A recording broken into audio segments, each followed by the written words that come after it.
Welcome. In this video, I'll share some basic information about the International Monetary Fund, or IMF, eLibrary data.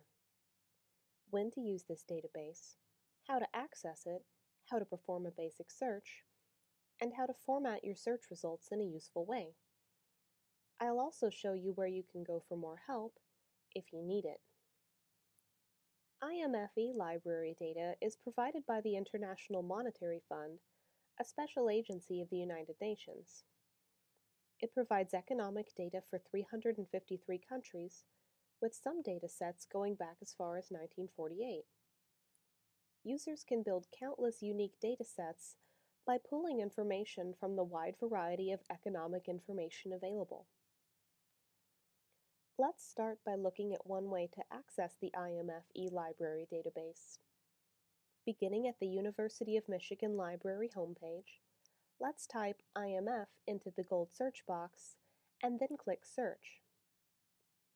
Next, click See All Results.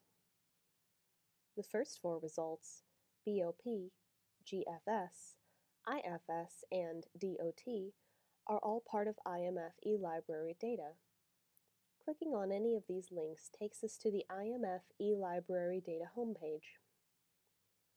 Now, we're ready to see what a search in the IMF eLibrary looks like. For example, let's say that I want to find the nominal GDP, real GDP, and number of employees in Austria and Belgium between 2003 and 2012. We can perform this search via the Build Your Own Query option. This powerful tool allows us to build the exact data set that we want.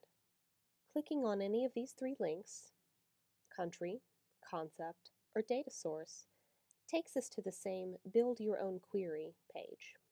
Because I clicked on country, those advanced search options are already selected.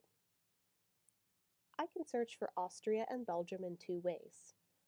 First, if I know exactly what country I'm looking for, I can type it into the quick filter and then select it. If I need a browsable list, I can click Country, Browse, and then select. Next, to find GDP and employee data, I'll need to click on Concept in the left-hand column. Nominal and real GDP are found here, a few clicks into national accounts. Number of employees is here, under labor markets. In this case, I already know where the data I'm interested in is found. However, if you aren't sure where it is, you can search by typing keywords into the quick filter above.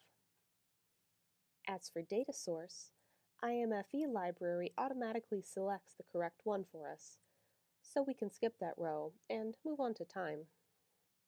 Annual data is best for this search, but IMF eLibrary has rich quarterly data available too. Now I've finished creating my data set, and I'm ready to see and download my search results.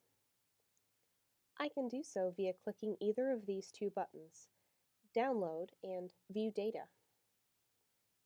If you want to use the Download button, you must create a user account. This isn't necessary unless you plan to use IMF frequently, but let me show you how it works. You can use any email address and password that you'd like, but we recommend that you don't use the same password for both this site and for your UMID. The simpler option is clicking on View Data instead of Download. This will take you directly to options for downloading the dataset you've created. There are several file formatting options. I recommend downloading the data as an Excel spreadsheet by clicking here. And that's it. The search is complete. Last, let me show you where to get more help from University of Michigan librarians. For general questions, check out our Ask a Librarian service. You can email, text, call, visit, or instant message us. For more specialized help with maps, government, and statistical data, contact the librarians at the Clark Library, located on the second floor of UM's Hatcher Graduate Library. Thanks for tuning in, and happy searching! Don't forget to ask a librarian if you have any questions about using this database or feedback on this video.